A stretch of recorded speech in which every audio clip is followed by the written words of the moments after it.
All right, everyone.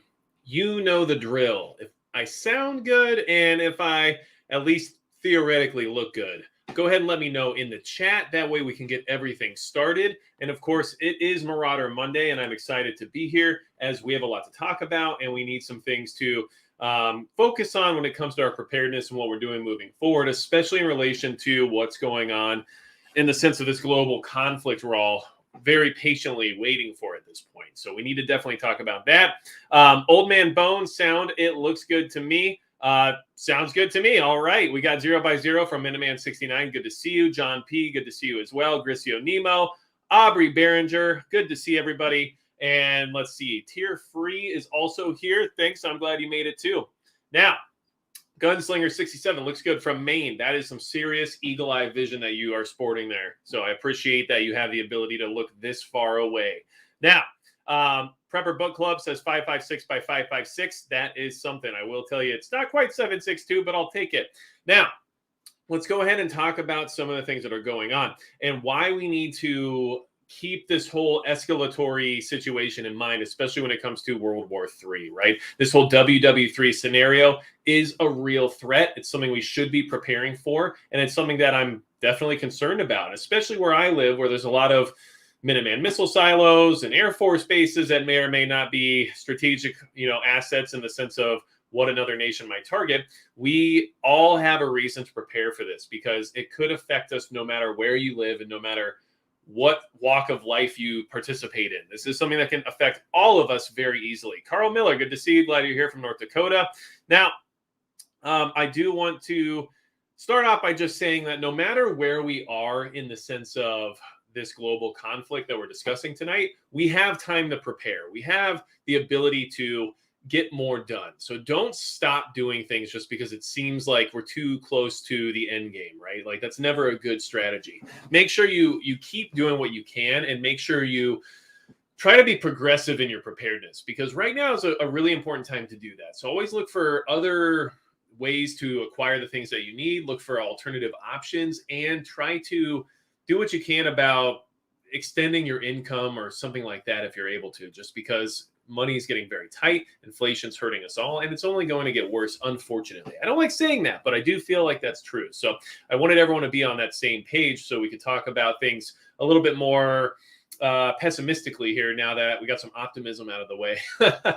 All right, so good to see everybody. Texas Patriot here, the Rio 7018, good to see you. Dragon Lady, hello from Minnesota. Hello, neighbor. And Adam C is here as well. So, and Willie Lee is very excited to be here. So glad we are all ready to go. Yardbird says, how did I get Ben Affleck to host this show? I would say the only time I've been described as looking like Ben Affleck is when he was in that Argo movie. So I'll let you do with what you will with that.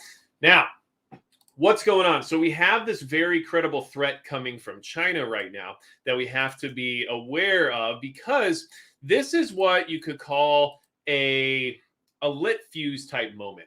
So right now, Taiwan is holding their annual drills where, it's very interesting that we have countries around the world that have these drills where they literally take the population centers and they teach them what to do in case of an incoming attack. So they send them to parking garages to take cover and they walk them through the streets and send them on emergency routes to get to their shelter locations and everything and regarding that. And it's interesting to me because we don't do anything like that here in the United States. We are very sheltered from this type of behavior. And the idea is that we don't really have anything to worry about. But for some reason, these other modernized societies think that it's an important thing for them to practice. And so I would at least in your personal life, practice your routine, aka your escape routes, your direct routes to your emergency shelter, wherever that might be, and have these things in mind because you don't need the government to tell you how to do these drills or what to do in case there was some kind of an attack. You should have this stuff figured out on your own. But in other countries like Taiwan, they are drilling for this scenario because it's becoming more and more likely every day.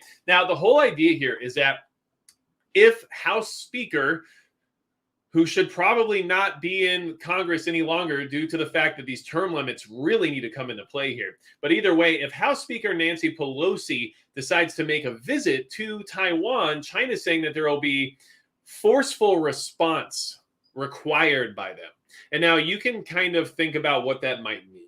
But what they're trying to do here is let us know that if we're crossing lines, they're willing to cross them as well. And we'll talk about some reasons as to why they may or may not be willing to do that here in the near future. But at the end of the day, what I really am paying attention to regarding this scenario is that we have China saying that, well, basically, we'll just go ahead and read real quick here. It says, there is a forceful Chinese response possible if there's a visit by U.S. Speaker of the House Nancy Pelosi. While there was no direct link between China's renewed threats and Taiwan's defensive moves, they underscore the possibility of a renewed crisis in the Taiwan Strait, considered a potential hotspot for conflict that would envelop the entire region.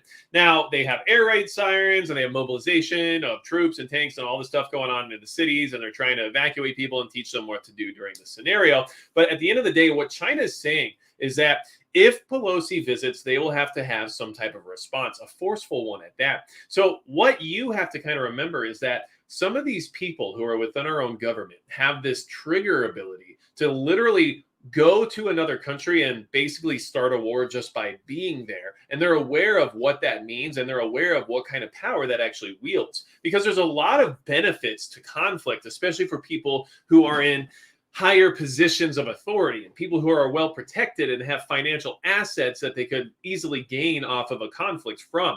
Not to mention you have the possibilities of, I don't know, stuff like insider trading and everything else that could be related to any of this stuff. I don't know. You tell me. But what I'm trying to say is that there's a lot of power being wielded here by a single person deciding whether or not they're going to visit another country. And knowing that if they do, it could literally cause a war should concern you, because it shows you that they have the keys. Everything is in their hands for where they can take this entire situation. And if they want conflict, it's very easily accomplished. It won't take very much. And now that other countries are literally giving them the red line to cross, now you have two things. You have either one, someone saying, hey, we have to cross that line to prove that we're not going to bow down to their wishes. Or two, you have the possibility of saying, well, we're going to cross that line because we want conflict, but then they will be the aggressors because all we're doing is a diplomatic mission to Alderaan. So now you can see where this can go and why you should be concerned about it. And right here, it even tells you that Pelosi has not confirmed when or even if she will visit. So that should tell you something. There is not an immediate denial that this trip will exist or will happen. There is no immediacy saying that, well, probably don't want to start World War III, so we're not going to do it. No, that's not what's happening, of course, because, why show anybody your hand? Which I would understand from a strategic standpoint, but I wouldn't necessarily give them this much power. Now, the other thing to keep in mind is that Beijing is saying that they're going to have a response if this happens, and Taiwan is practicing their annual drills. And obviously, we have a very 1960s-esque approach to what's happening there, where they go into a parking garage and they duck and cover, right? It's the best they have, but it's still something that they're preparing for and they're training for. I would say this is definitely more effective than New York City's PSA about what to do during a nuclear attack, where you just go inside and you just wait till somebody tells you something, right? Well, at least here they're telling people where to go, how to get there quickly, what to do once they're there, and they're literally making them do it physically rather than just telling them how. So I don't know if this is necessary for us here in the United States, but I would say on a personal level, and if you are a prepper, of course, that this is something you should already have in mind and planned out, regardless of whether or not the government or FEMA or anybody along those lines are going to come tell you what to do. So that is an issue that we should all be aware of right now. And then we also have the CIA chief coming out saying like, look, this is actually going to happen. Okay, we know it's going to happen. We're not sure when exactly, but we know it's actually happening at some point. It's no longer about whether, but it's when. Okay, so basically, the CIA chief came out and said that because of the Ukrainian situation going on right now, that China has rethought its strategic calculations when it comes to an invasion of Taiwan, and that now we're pretty confident they're going to do it. We just don't know exactly when, but a lot of people have come out saying that it's likely going to be this fall. So there's a lot on the table, and this fall has a lot going on because the midterms are going to cause problems no matter which way you look at it. And don't rely on them to be your savior, but at least be aware of the fact that there will be some kind of incendiary response to some of what's going to happen, most likely. And then we're going to have destabilization of the government, knowing that different parties are doing this and that, and that we have different people being kicked out of office and being replaced. So there's a little bit of instability mixed with an already failing administration, and at least in my opinion. So you have all that, and then you have the possibility of this invasion, which has been talked about more than once occurring in the same timeline. So there's a lot of instability going on. And we have the CIA chief, William Burns, saying, look, this is going to happen. We don't know when for sure, but China is determined on using force in Taiwan. Okay.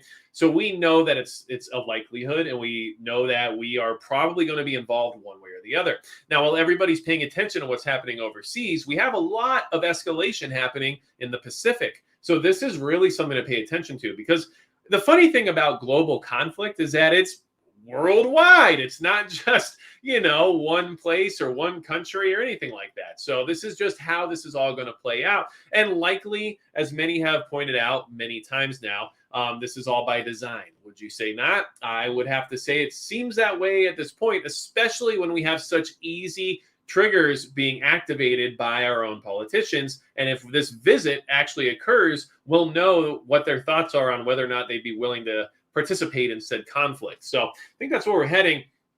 Burns said that China was unsettled when looking at Russia's 5-month-old war in Ukraine, which he characterized as a strategic failure for President Vladimir Putin, as he had hoped to topple the Kyiv government within a week. It's interesting they have all this information and they have all these concepts in mind about he hoped to do it in a week, but it's like taking 5 months. It's really interesting how they just throw that out there continually as if we don't know about how the press works and how this all works with the media manipulation of what we're all supposed to be thinking when it comes to this stuff. But if they want it done in a week, they're going to do things that they haven't done yet. I'll just say that. And they haven't done them. So therefore, I believe that this is probably going according to plan in many ways. And I think that our involvement is a big part of the puzzle. And I don't think that it was unknown that we would get involved. And I don't think that the weapon systems that are being used over there were surprising to the Russians by any means. I think this is all part of how it's supposed to work. So just keep that in mind. But this is what we're being told. This is going to happen. If it's going to happen, then you know what we should expect. And you know that we're getting closer to this whole situation being a real hot conflict throughout the world very soon here. And it's only going to take a very small mistake or some kind of miscalculation or a bad decision by somebody in any country at this point to cause this to go and spill over. And that's exactly what we should be concerned about and prepping for right this moment. Okay. Now, jump back in the chat here for a second. So let's see. Jonathan D. Howdy from Texas. Good to see you as well. We have the Prepper Revelator. Good to see you. Oki Khan, always here, and I appreciate that. Nick Caputo. Anyone having issues storing soy sauce long-term without refrigeration? I haven't had that problem, but I will say that it can get a little crusty. That's the most I'll give you on that one. Okay. So, but let's see here. We've got a lot of great people here tonight, but I do want everyone to understand that we are facing some serious inflation. And I just saw Colton Malmsteen say, I enjoy hedging inflation with smart prep items. Can't go wrong. And honestly, when it comes to food, I mean, you can't really go wrong with that at all, because the worst thing that can happen is you eat it at some point. Oh no, you have extra meals when you're broke or when things get tight or when there's no supply. So yeah, even if you're buying food for more than you used to pay, it'll probably be cheaper than it will be. So that's something always to keep in mind. Not a bad way to do things. And the Prepper Revelator, good to see you as well. Thanks for being here. Flyover State, hello. So let's go ahead and get into how much further this is going. So one of the reasons why I believe China is willing to make these threats and might get away with it, and we might actually back down, is because they have these new weapon systems that they're touting and then also testing and simulating in the sense of what they could do to us directly. So they have this past week, they had a test of a hypersonic vessel, and it was a simulated drill where they flew it from People's Liberation Army headquarters to the U.S., specifically to New York, in order to show that they have the capability of doing this. And they're using their Baidu satellite system, which is basically the same as GPS. But the whole idea here is that they have this vessel that's able to fly at hypersonic speeds and deliver a package to any part of the United States if they'd like. And I believe that the navigation used by this vessel was actually through the Arctic. So they have that ability to jump over the Arctic Circle and get to where they need to go target-wise. And the thing you have to keep in mind is that China and Russia are working together in the Arctic to reestablish some Cold War era bases and to bring infrastructure to that region for whatever reason you might need infrastructure for in the Arctic, right? So I have a feeling that there are plans to expand military presence in the Arctic, and now we're seeing that these hypersonic vessels are able to hit targets in the United States based on simulations and drills from that location. So this is all something we have to be aware of, okay?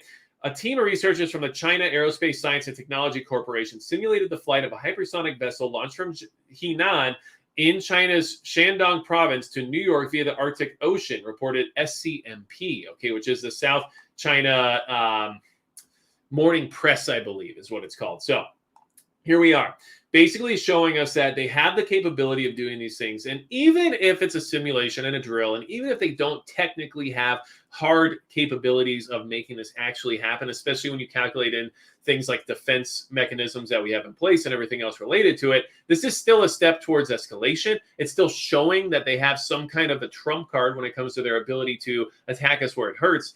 And the fact that they're emboldened enough to show us that this is something they did and something that they were testing in the sense of simulating an attack on the United States, not just some random distance, not just some random location that shows how much their range has increased or anything along those lines. This is literally them saying, yeah, we can hit New York. It just worked. It's great. So if we ever need to, like, we can. And that should tell you that we have some issues when it comes to relationships in that, regard. And at the same time, with this whole threat about Pelosi visiting China or Taiwan and everything else, knowing that they have weapons capabilities that could actually create that forceful response, maybe not even just in Taiwan, but in the mainland United States. Now, a lot of people will scoff and say, well, that will never happen. They'd be wiped out in a nuclear oblivion in a second, and no one would ever make that crude decision in order to show who was boss or whatever it might be. And that might be true, but I'm never going to put anything past anyone at this point in time, because the last couple of years have showed me that people are willing to do a lot of crazy stuff in the sense of governments that I never expected them to actually try to do. And they're doing it and pulling it off simultaneously. So this is a problem that we have to watch out for. And we also know, I don't have to tell you all this, but I do, because there's new people here that might not be as fluent in the language that we use, but we also know that there are the possibilities of attacks that aren't real attacks occurring that could create the idea of a real attack occurring that would make somebody create a real attack because of that real attack that they thought occurred, which wasn't real. I hope that explained it well enough without using the exact verbiage that they don't like me to use sometimes. So this is just a reminder of what they were capable of, and them showing us that they're capable of it, and them saying, yeah, we'll have a forceful response if you do the thing we tell you not to do. Oh, and by the way, we just did a thing that showed we could attack New York if we really want to. Should tell you something about how things are going in the sense of our relationships and this global conflict scenario. Now, the Prepper Revelator says, I absolutely don't want to go to war, but we can't just sit back and let people threaten us. It makes us look weak, and they will push further. And I agree with that. But I don't think that we want to escalate things to that point either. And I don't think that, at least as an American right now, we have the right people in charge to actually have a successful campaign if we were to find ourselves in a worldwide conflict. And no matter what, if we get involved with Russia or if we get involved with China, it's going to become worldwide no matter what. It's never going to stay one versus the other and everybody else just sits on the sidelines. That's just not how it works, because don't forget, we are also NATO. So if we get attacked, then the same Article 5 protection that everybody else likes to have in Europe will apply, and then we will have European aid. Well, who else is allied with China? A lot of countries we might not like as much, especially countries, I don't know, like Russia and Iran and certain countries that definitely wish they could do something negative to us. So these are all things to keep in mind, and we are definitely right in the middle of it, and you and I don't really have a say. That's why we prep, because we don't have a say over what actually happens. All we can do is prepare to adapt to our new environment once it exists. And hopefully that new environment is not glow-in-the-dark rainstorms that make us all turn into glowing ones. So, and if you know, you know. All right. All right. So let's see. We have Neal Waters is here. Good to see you. We have Mr. Nobody is here. And you know what? I have hit my share of deer in my life, 2 now to be exact, and both of them damaged my vehicles to ridiculous amounts of money. So that's good that I had insurance, but at the same time, I really don't like deer, because when you hit one, it is awful. Now, let's go ahead and talk about the rest of what's pushing us towards World War III and why we're getting close and why I'm concerned, because things are just not going the way I wish they would. Okay. So experts warn both NATO and Putin are actively preparing for war. Well, yeah, I mean, we know that, right? But here's the thing. This article gives us some information that maybe you hadn't considered before. And I think that it's important to have some idea about like just the numbers in general, right? And always drink some coffee because you need it once in a while. Now, amid the greatest buildup of military tension since the end of the Cold War, they say Russia and NATO are drawing ever closer to conflict. The think tank's Policy Brief analyzed major military exercises this year and found that each side is training with the other side's capabilities and most likely war plans in mind. Russia is preparing for a conflict with NATO, and NATO is preparing for a possible confrontation with Russia. Now, the problem is that these drills and this training is lopsided. And when I say it's lopsided, I mean that Russia is training a lot harder than we are in the sense of preparing for war with us than us preparing for war with them. The report warned of NATO's shortcomings, saying that the organization was unable to match the scale of Russian drills. A Russian exercise in March involved 80,000 personnel, while NATO's Allied Shield in June mobilized 15,000 people from 19 NATO countries and 3 partner states. So 80,000 Russians from one country were mobilized to participate in these drills in order to prepare for a possible conflict with NATO. And NATO from 19 countries was only able to muster 15,000 people to participate in drills for a possible confrontation in the future with Russia. Now, this doesn't necessarily mean that, we're, lopsided in the sense of military might. But what I'm saying is that one side seems to be preparing for this real possibility more than the other. And the side who's preparing the most for it is also considered to be the aggressor at this point in time. And if the aggressor is preparing more fervently for such a conflict, then it should concern you, because it seems like they are the ones who know they're going to cause NATO's involvement with what's going on right now. Okay. So the report states, while spokespeople may maintain that these operations are targeted against only hypothetical opponents, the nature and scale of the operations indicate otherwise. Russian exercises included defending the main headquarters of the Northern Fleet in Murmansk from saboteurs and more than 30 interceptions of enemy aircraft over the Barents Sea. So everything kind of points towards everyone preparing for this inevitable conflict. And what we're being shown from this report is that NATO is not living up to expectations the same as Russia when it comes to drilling and preparing for this exact scenario. Now, that shouldn't necessarily make you feel like we aren't able to meet them on the battlefield per se. But what I'm trying to say is that because they are the aggressors and they're the ones who are pushing the envelope, and they are the ones who are aware of the fact that if this does move into a hot conflict with NATO, that it's likely their fault, the fact that they're preparing more fervently should concern you. And you should be aware of the fact that it seems that they are more than understanding of this possibility being a reality versus us, who seem to continually think that it won't likely happen. Even NATO might actually think it won't happen. But Russia is sitting there going, it's probably going to happen. So we should probably send like 80,000 people to really work on this. While NATO's sitting there going, well, like 15K is probably fine from 19 countries. That's less than 1,000 per country. So no big deal, right? Let's see. Jeb Reed. I don't really fear China or Russia currently. We have an enemy far more destructive already here. Ignore the U.S. Constitution, Supreme Court, Bill of Rights, Civil Rights, the leftist scourge Dems, right? So, and I only said that because it's exactly what you posted. But I'm trying my best to avoid the left-right paradigm, because I don't believe in it anymore. I don't believe that one side can save the country from another at this point in time. Everybody in the system is so corrupt and so bought. What we really need is established term limits, and we need fresh government. We need fresh faces. We need people who aren't bought by lobbyists. We need people who aren't corrupt, and we need people who are just there to be Americans and provide a service to the country, that want the best for the average person and aren't just basically cucking for whoever's willing to put money in their pockets for their next campaign. All our politicians do anymore is campaign for the next campaign. Nobody is ever worried about what they're actually accomplishing. They're only worried about the next election cycle. And we need to end that. And so I'm not going to buy into the left-right paradigm any longer until I can see some real results coming from either side. And to be fair, if anybody wants to argue that concept because, they're diehard Republican or right or whatever you want to call it, which, I'm conservative in many ways. Trust me, very constitutionalist. But at the end of the day, I remember a time in very recent history where the right had the House, the Senate, and the White House and didn't do anything.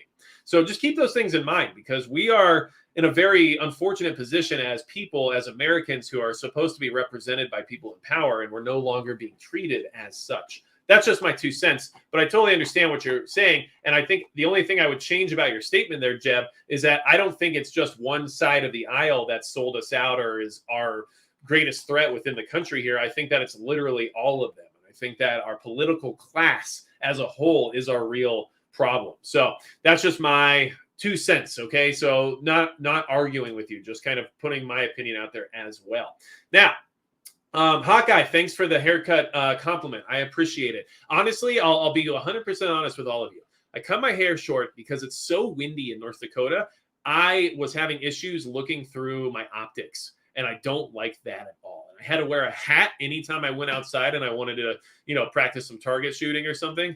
That's not cool. So I had to eliminate the optics factor that was starting to hurt my performance. All right. And here we are. Now let's move on. We have some things to talk about when it comes to escalation over there, right? Here we go. White House confirms U.S. may send U.S. NATO jets to fight Russia. Isn't it interesting how very short time ago this was off the table? This was a no-no. We can't do that. Why would we send fighter jets? That's going to escalate the conflict. It's going to create problems. They're going to be used to shoot down Russian fighter jets, which everyone knows fighter jets are extremely expensive. So you're exploding a lot of money over airspace that is technically not NATO, and it's all for what? To help somebody else out with your equipment, but not necessarily your pilots. Well, that's not going to fly for Russia. They're not going to literally just go, oh, well, I mean, it's not them piloting them. It's just them sending jets to be flown by them and fight us with. No, it's not going to fly. So in what may be the most provocative escalation of the U.S.-NATO war against Russia to date, the White House has confirmed that the U.S. is planning to send NATO-made fire jets to Ukraine. Fighter jets, not fire jets. Fire jets are way cooler, but we don't have those because we're too broke. So John Kirby, the National Security Council Coordinator for Strategic Communications, confirmed that the Pentagon is discussing providing fighter aircraft to Ukrainians. I thought we weren't talking about that. I thought we weren't going to do that. I thought we all knew that was a bad idea. But you know what? It's still being put on the table, and they're still pushing it. They are pushing this further and further every day. The longer this goes on for, the people who in power are using it to their advantage and pushing it into territory that we don't want to be in. And we all know that this is exactly where we don't want to be. Now, here's the kicker. Kirby's statement marks a rejection of the Biden administration's previous refusal to send fighter jet aircraft to Ukraine because, in Biden's words, such a move would lead to World War III. Wow. So the thing we don't want and the thing we're trying to avoid, we're going to just do anyway, even though we have literally had a president say that this will cause World War III. I know he may not be your president. I'm just saying that on the world stage, this is what's being perceived, okay? And at the same time, we have them doing it. So I don't know what else to say. People keep saying things like, well, this won't happen. This will never happen. We're not going to see it. SHTF's going so slow that people are actually becoming normalized to living in crappy conditions, right? So we're all looking at last month and going, well, things aren't that bad. They're pretty much like they were a month ago. But we're not looking at 2 years ago and doing that. And we're definitely not looking at 3 years ago and doing that anymore. We're all becoming conditioned to accept the fact that everything sucks. So now things don't suck worse than they sucked before. So therefore we're still good suck. We're not in the bad anymore. It's just normal suck. All right.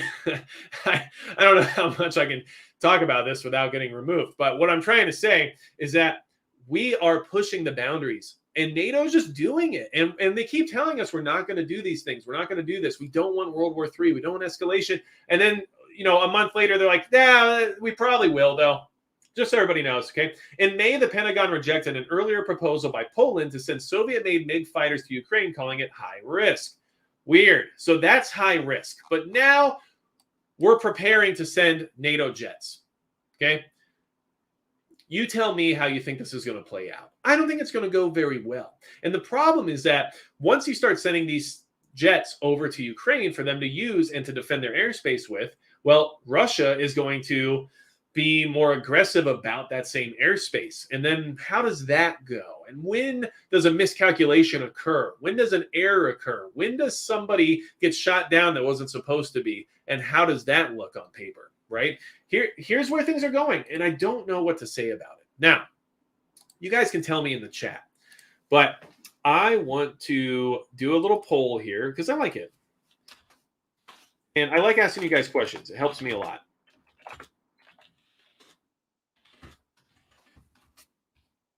Okay. And all I'm asking you is the United States pushing for World War III? Are we literally asking for it at this point?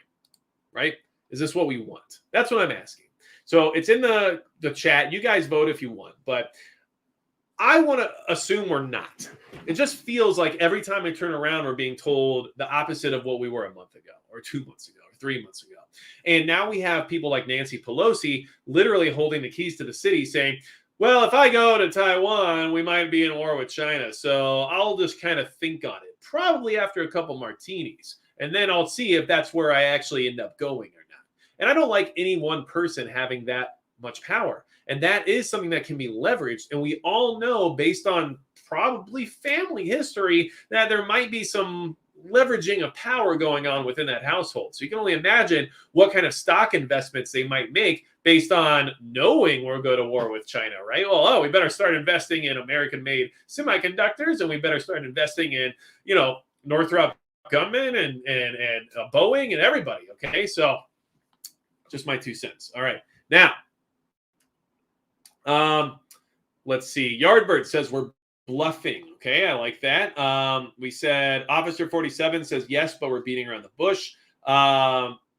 Columbia River Pussycat says none of your business, secret agent man. I've been accused of being a Fed and being an actor and being all kinds of stuff. So, I actually enjoy it. Oh, I've been called Illuminati. Not a reptilian yet, but I'm working on that one. I thought the white hair thing would do that, but I guess possibly like a sorcerer would make more sense, as some people definitely feel there is some level of magic out there in the world that's negative, of course. So there's all of that, but I'm just saying, I've heard it before, so I appreciate it. And there was a ex-prominent YouTuber who was no longer allowed on the platform that accused me of being an actor, and I took it as a compliment because I'm like, man, that's awesome. And if I could be on some kind of like post-apocalyptic, TV drama or something, I'm okay with it. You guys let me know if I can do that or not. Now, if I could, I would hook you all up, I promise. All right. Now, I will say the poll says yes mostly. We have 87% saying yes and 13% saying no. So 13%, I think that I understand where you're coming from, and I like your optimism. And I think that we all want to avoid it. But there's a lot of people in our government that can make a lot of money anytime we see conflict. So that always concerns me. And it kind of goes back to what I was saying earlier about how we've been sold out by these people anyway. They're going to be fine no matter what. They know where to go. They have the bunkers. They have the government facilities. They have the protection, the security. They're not really worried about it. You and I are the ones who are going to suffer. So I always keep that in mind too. Now, we also know that Russia's playing games with certain aspects of warfare that I like to refer to as siege warfare, because it's modern day warfare. It's economic warfare, but it's very similar to what we used to see in medieval warfare with siege mentality, right? Cut off supplies, cut off resources, starve them out until they surrender, okay? So, or at least play ball, which is what I believe is going on here. So Germany bails out its largest energy company after Russia cut off gas supply. So now Germany and Russia aren't technically at war, but Germany is economically suffering very badly right now due to Russia's decisions and what it is they're doing, especially regarding this Nord Stream pipeline, which was shut off for maintenance and has only been restored to, I believe, like 20% or so of its capacity. So that being said, right now, Germany is literally bailing out its largest importer of Russian gas, okay? Now, let's go ahead and just bust into this, all right? The German government has bailed out one of the country's largest energy companies, Uniper, nearly went bankrupt after Russia cut off gas supplies to Germany. Moscow resumed the flow of gas at a reduced level this week, but their fear is Russia could cut it off again. So all it took was Russia doing what's supposedly an annual maintenance. So this should have been planned and prepared for. But because of how bad things are, cost-wise and everything else related to what's going on in the world, this company, who is a large energy company in Germany, had to be bailed out by their government. So that's a quick way for a company to literally be nationalized. So there you go for that, which keep an eye on that, because we all know not only are people taking notes on how this is being accomplished, but this is also possibly part of the plan, right? You blame Russia for having to nationalize your utilities because, well, we had to buy them out. They were bankrupt because of the cost of gas and the Russians shutting off the supply and everything else. So now it's nationalized. Thank God we were able to do that and save you all from freezing to death this winter. But from now on, your gas comes from the German government, right? So keep an eye on that, because this seems to be a relatively useful tactic if anybody else wants to, I would say, nationalize any of your utilities or resources, right? Germany bought 30% of Uniper, okay? Right? All right, so basically, Uniper is Germany's largest importer of Russian gas. And when Russian energy company Gazprom began to limit its pipeline gas to Germany earlier this year, and they completely cut it off for a 10-day period earlier this month for what are called maintenance issues, but for many believe are political reasons, this meant a loss of significant revenue for Uniper. The company requested state aid 2 weeks ago, and yesterday that request was met by Germany's government, purchasing nearly a third of the company, essentially bailing it out. Okay, so we have economic warfare playing out. This is also siege warfare in many ways, because I just like referring to things that feel medieval to me. But at the end of the day, you have a country that's cutting off supplies, that's forcing economic reactions to that cutoff, and then pushing people into the possibility of either having to bend the knee or become defiant. And either one ends badly for whichever country is being put in that position, especially these, albeit NATO, but smaller European countries. Yes, NATO has the alliance in order to fall back on in the sense of power, but at the same time, you have these NATO countries that are very small on their own without that alliance. So just keep all this in mind, okay? Now, we have other evidence of the same style of warfare occurring, which is pushing us closer and closer to this whole thing. So, Russia strikes Ukraine's Black Sea port of Odessa hours after the grain deal is signed, right? So Russia signed a grain deal that was mediated by Turkey, allowing for exports of this much needed grain for the world in order to avoid a famine across the globe. And immediately after signing the deal, started bombing a port, basically, where a lot of the grain was supposed to be exported from. So many people are going to say, that this is backhanded dealings and everything else related to I would say unsavory tactics. But at the end of the day, this is a war. It's a hot conflict. Things are going to happen, even if people don't think they should. And the other thing to keep in mind is that just because Russia signed a deal doesn't mean they're going to go through everything in the right channels, right? This, to me, looks like another version of the same style of warfare. Okay, oh, yeah, Russia's not the problem, right? We're signing the deal. We need to get this food out. We got to avoid the global food crisis. There's a shortage on the way. We're worried about people starving. Oh, man, there's a military target there, though, in Odessa we got to take out. Sorry, we did our best, but you guys put people there that weren't supposed to be there, and we got to do something. So they attack it. Obviously, they have their justifications. Obviously, Ukraine is going to have their justifications for defending the area. And at the end of the day, all it does is just basically hurts the exporting of the grain, which was the whole point of this conversation and this deal. So Friday's agreement included Russian assurances that it would not attack port facilities. Like I said, as soon as this thing was signed, they basically attacked a port, at least the area around a port, okay? At the end of the day, all that matters is the disruption is still occurring.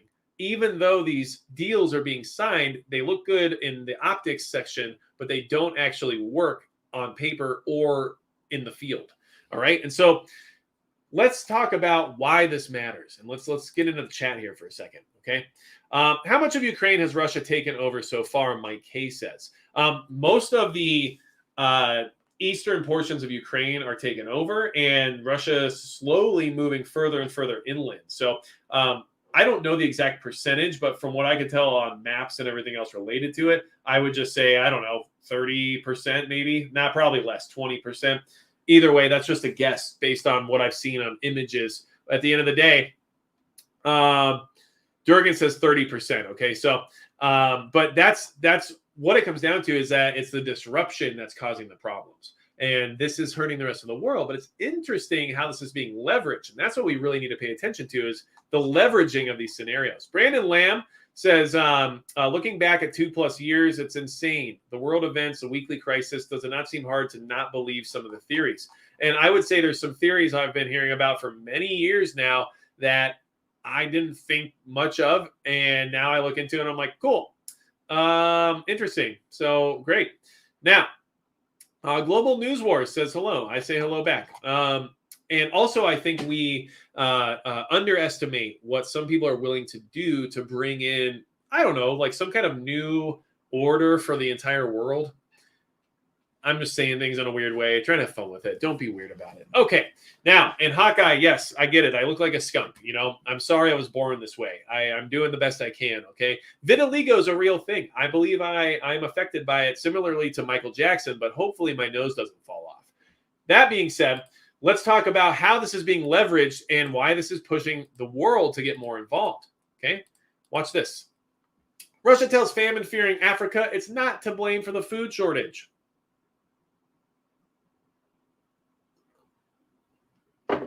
Okay, so keep this in mind, especially when we're talking about like siege-style warfare and what this is doing to the rest of the world, especially in the sense of the grain exports, okay?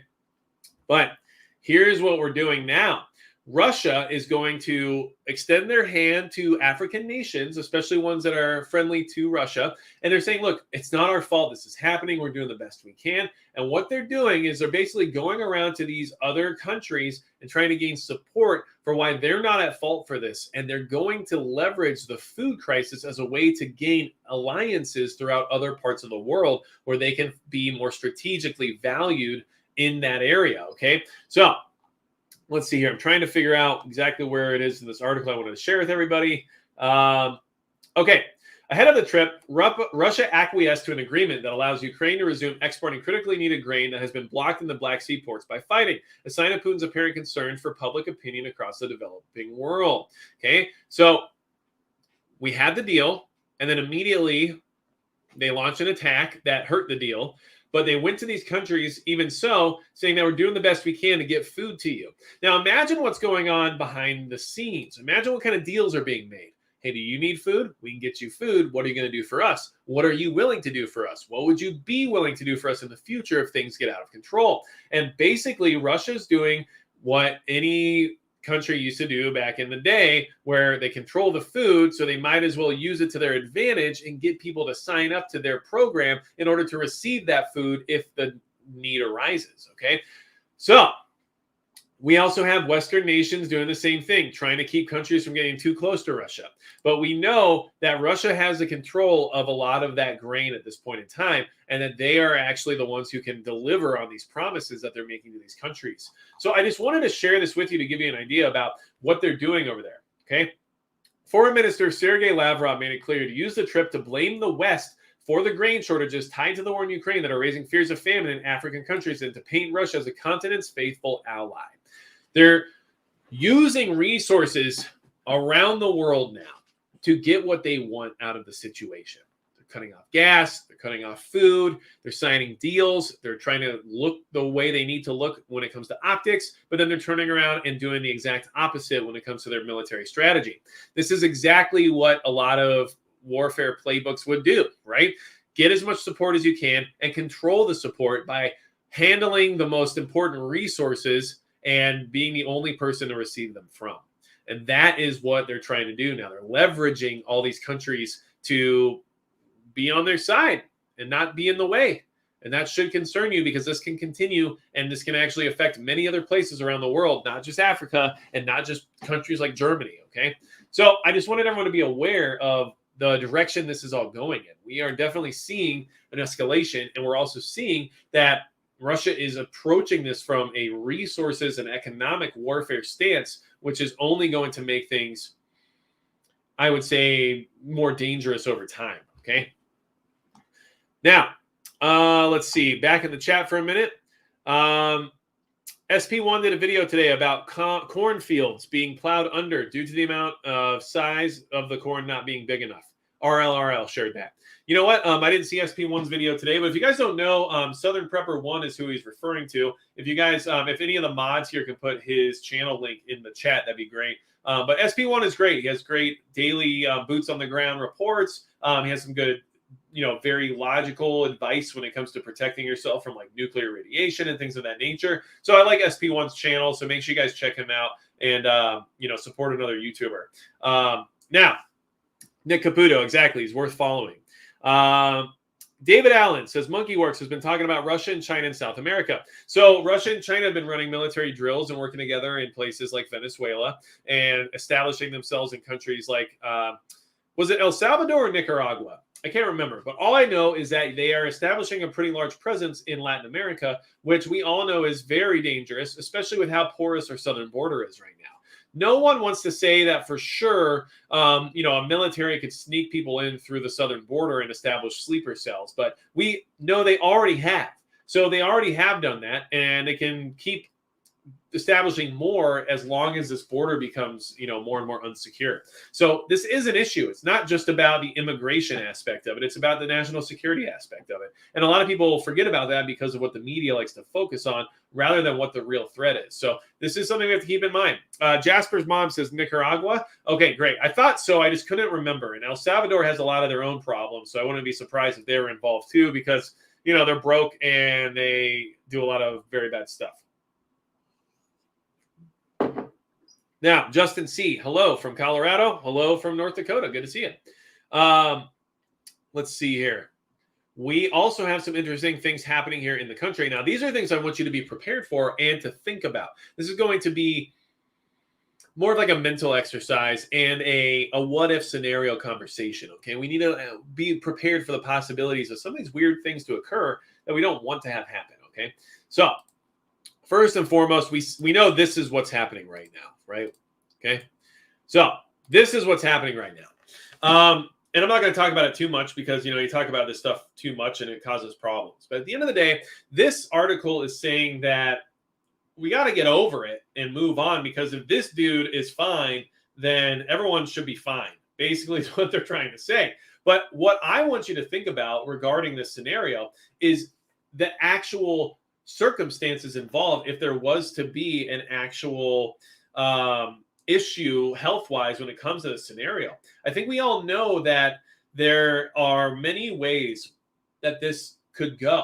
And I want you to really think about how beneficial this being what would cause an administration change could be for those who want to have absolute power. So a new leader is put into place that we all don't trust and don't want, and is easily manipulated and clearly a puppet of the deep state. And then we have the fact that the problem that caused the issue is still an issue. And in fact, it's such a big issue that it actually changed our administration here in the United States. So we need to get back on top of fixing this problem because of the fact that it's clearly still an issue. And imagine just the amount of leverage that comes with this scenario going towards a very negative situation.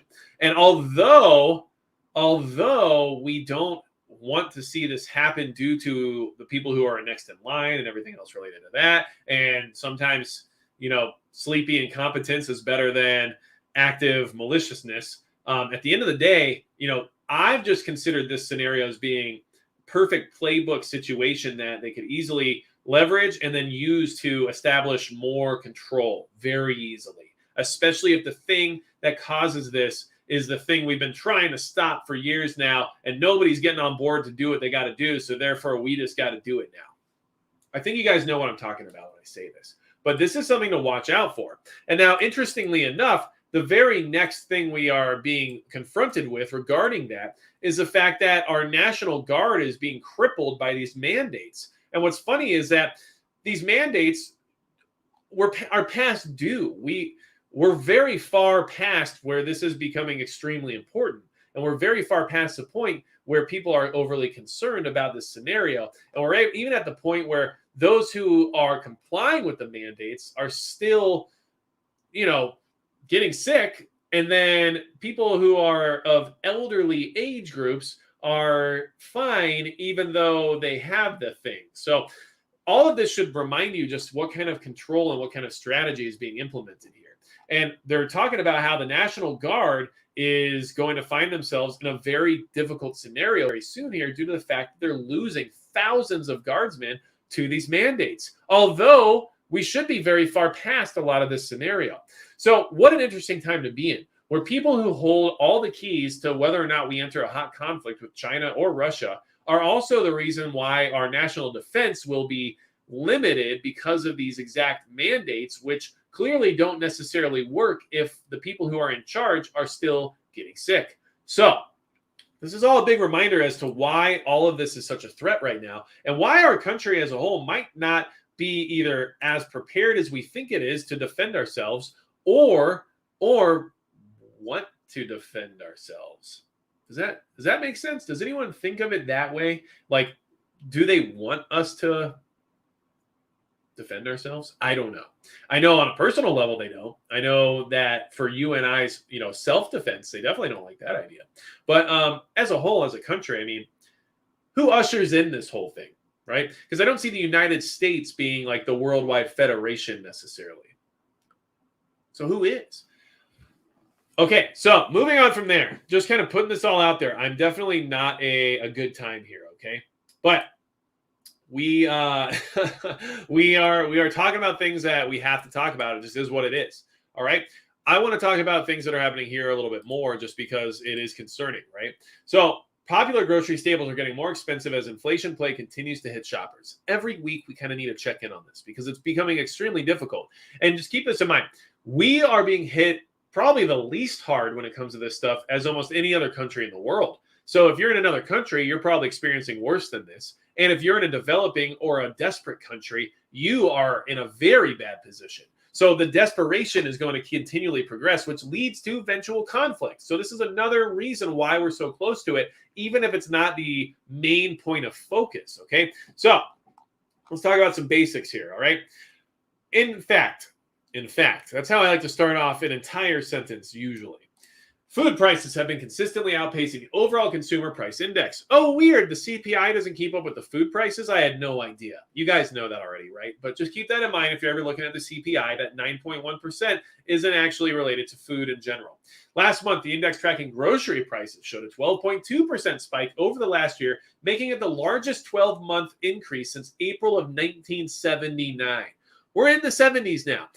We were recently in the 80s. Now we're in the 70s. Just wait. Eventually, we'll get to the 30s. And that's what I'm really concerned about. Now, 12.2% might not sound like the biggest jump. It usually means an extra few cents here or there for each product, but that can add up fast, especially when almost all products have seen some type of increase. And when you do your grocery shopping, you might be shocked to see how much certain individual food products have increased much more in price. The other day, I went to the grocery store and I filled one grocery cart. And it wasn't even that full. It wasn't overflowing or anything like that. It was just like a week's worth of groceries. It was $240. Okay. I was not buying ribeyes. I was not buying high-end anything. I wasn't buying organic produce or any of that. This was very basic staple food groups. $240. Okay. It's getting crazy. All right. And I can say that honestly, and I'm sure all of you can now. So here's some examples as to how difficult things are getting, just to kind of see what it looks like, even if it's based on junk food in general, right? Okay. From June 2021 to June 2022, the cost of a 13-ounce bag of Lay's classic potato chips skyrocketed 38%. The average price jumped from $3.55 to $4.90. The price of a 16-count package of Kraft Singles American cheese rose nearly 15%. Okay. 38% increase, even if it's just potato chips, should tell you that that is an across-the-board thing in many ways. This isn't just junk food. This isn't just potato chips. This is a lot of things that are being affected in order to create this entire amount, okay? This is not good, all right? Here's some examples as to like different price changes and stuff like that. Even look, Tide liquid laundry detergent is up from $12.26 to $13.08, okay? And yeah, 82 cents doesn't sound like a lot in general, but it is. It is a lot. We can't just sit by and have this keep happening and not feel the pain.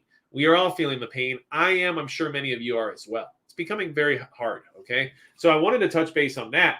Now, what's the solution? Well, we all know what the solution is. Everybody's been talking about it for a long time. But the New York Times recently said that maybe there's a time and a place for good old cannibalism. And look, I know that this article is mostly satire and the rest of the media jumped on it as being them literally pushing for cannibalism. But what we should be at least aware of when it comes to these conversations is the fact that the concept keeps continually popping up. The idea keeps being put out there. And this is very similar to what you see with conditioning and grooming of certain sorts, where the idea is planted, the seed is planted, and over time it slowly grows into something more feasible, right? So I would just be concerned that some people out there are going to start taking this information and running with it, and that during SHTF, you better believe there will be cannibals. There really will. So be prepared for that. I'm not going to eat a human. Okay, there's some weird stuff that happens to your brain if you do that. And a lot of people would say it's biblical.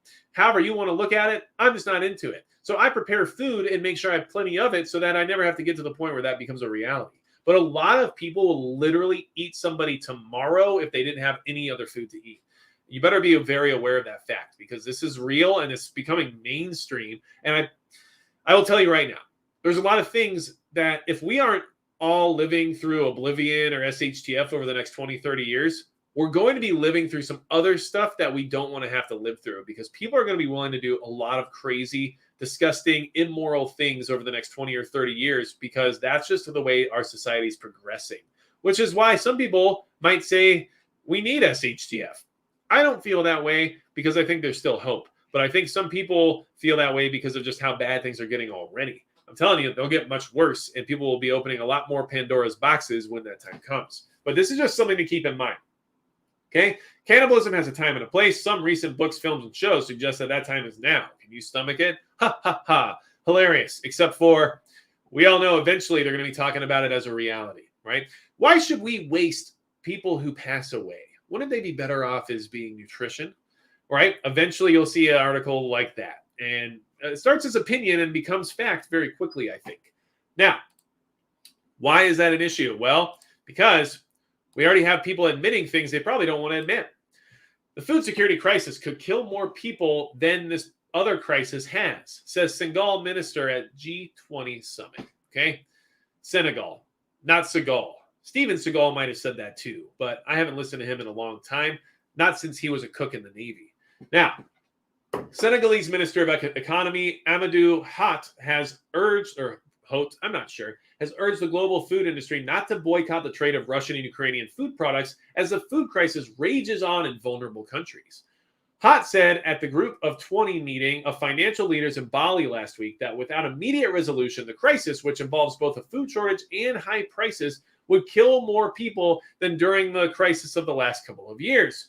But climate change, too, has contributed to the problem over time, not just during the pandemic. They got to throw that in because it just feels good at the end. Like, oh, by the way, P.S., don't forget, But that is exactly what they're saying, and I agree with them, okay? Nick, did you see the Ugandan found tons of gold? I didn't see that, but I wouldn't be surprised. A lot of people are going to be finding a lot of resources very soon here, by the way.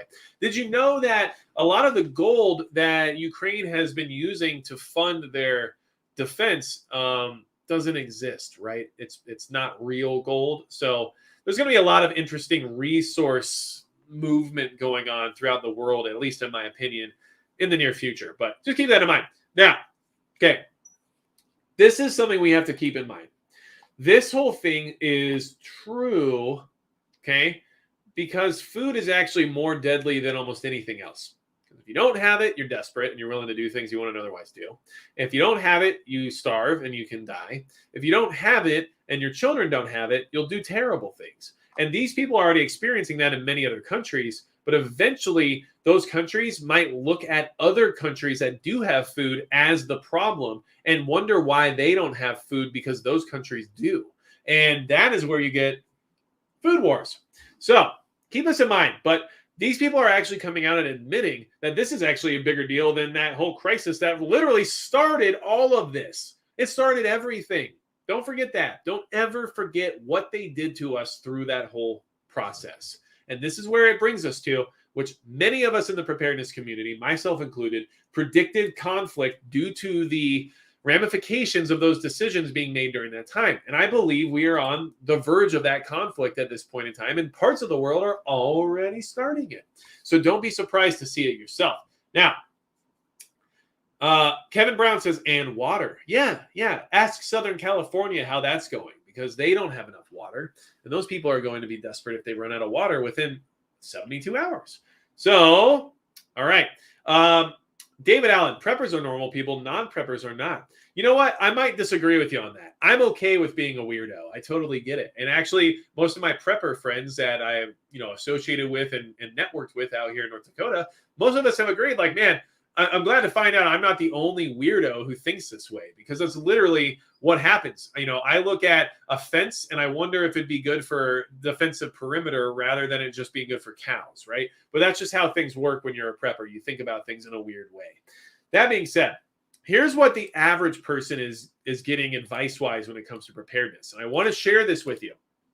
Now, the reason I'm sharing this with you, and I want to caveat this is not to tell everybody what to do. This is so you can understand what everyone else is being told what to do, so that you can see just how much further prepared you'll be than even the average person who's at least willing to read an article and do something.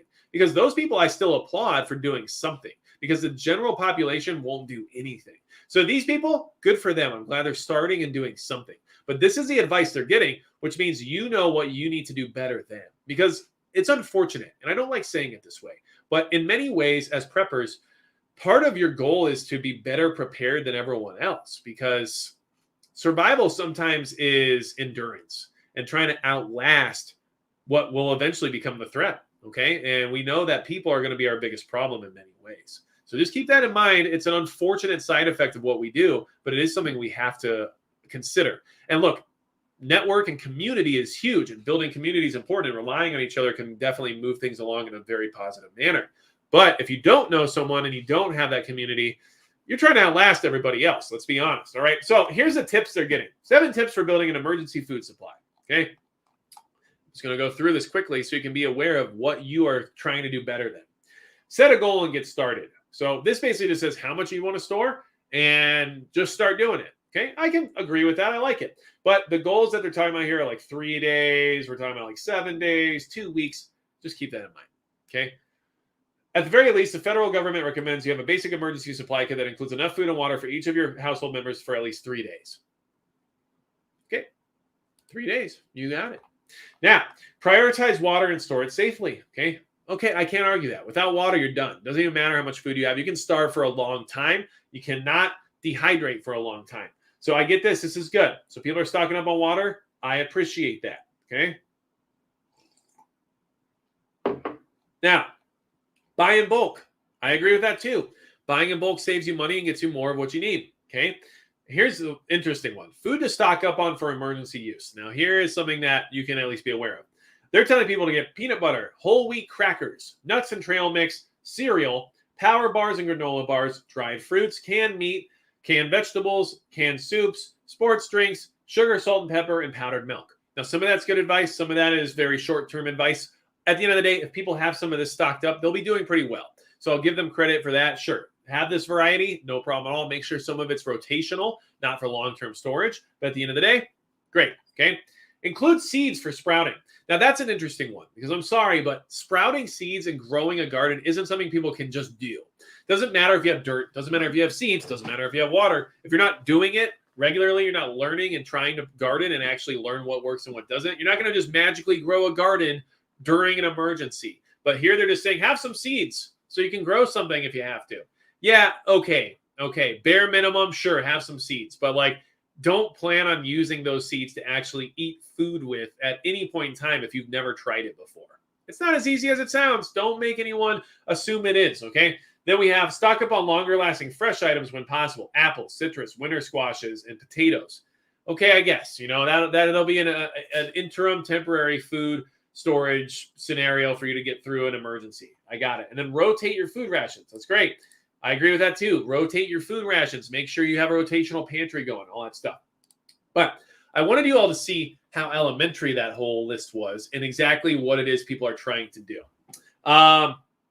Mark Fallows, thank you so much. A man who does not read the news is a fool. A man who reads the news is an informed fool. Mark Twain. I agree in many ways. So the thing that we have to do is analyze what's information is being put out and then cross-reference it and then apply our own critical thinking to the information we're being given. So I agree with that statement. If you just read it and believe everything you're reading, you're not going to be very informed.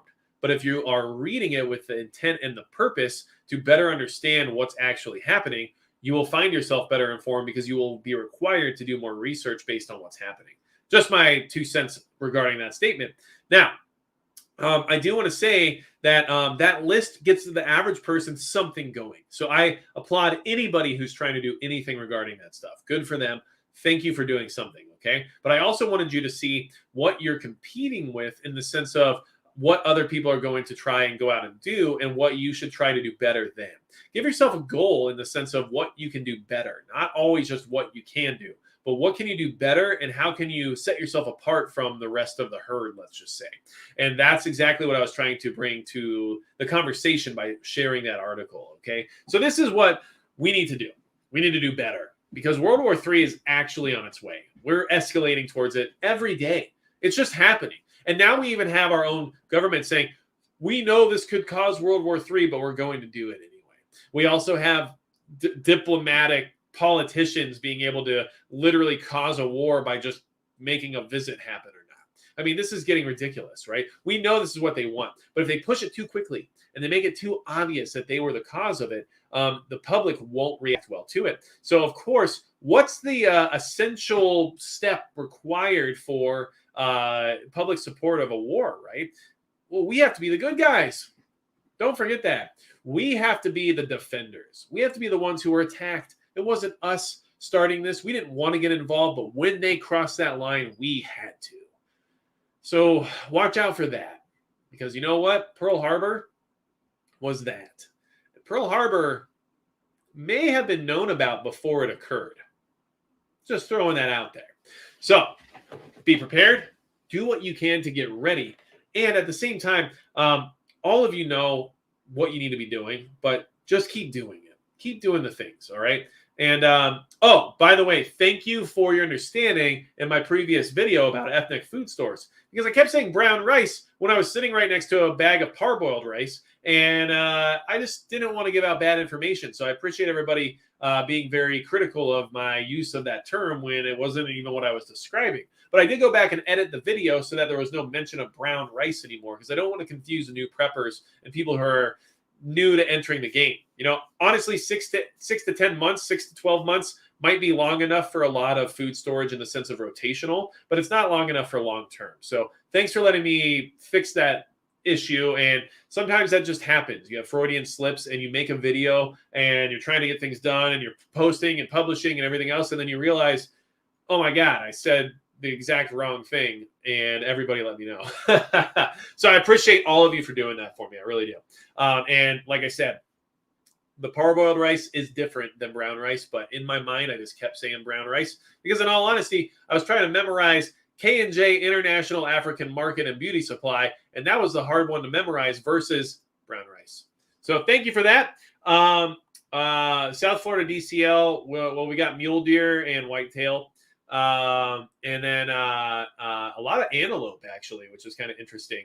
And then Bonnie Swenson says condoms for barter. So I guess if that's what you need to have the excuse for having those for, then go for it. And in fact, when you buy that 100 pack of Magnums at the store, make sure you tell the clerk that, you know, this is just for barter during SHTF and see what their reaction is, because that'd be a good time at least. Anyway, I think we are going to have to call it a night. Everybody, do what you can. Be prepared as possible. And don't be surprised when we literally find ourselves in the middle of World War III. You shouldn't be surprised. When it happens, you'll go, yeah, okay, here we are. Versus, oh my gosh, I can't believe it's really happening. Don't be surprised.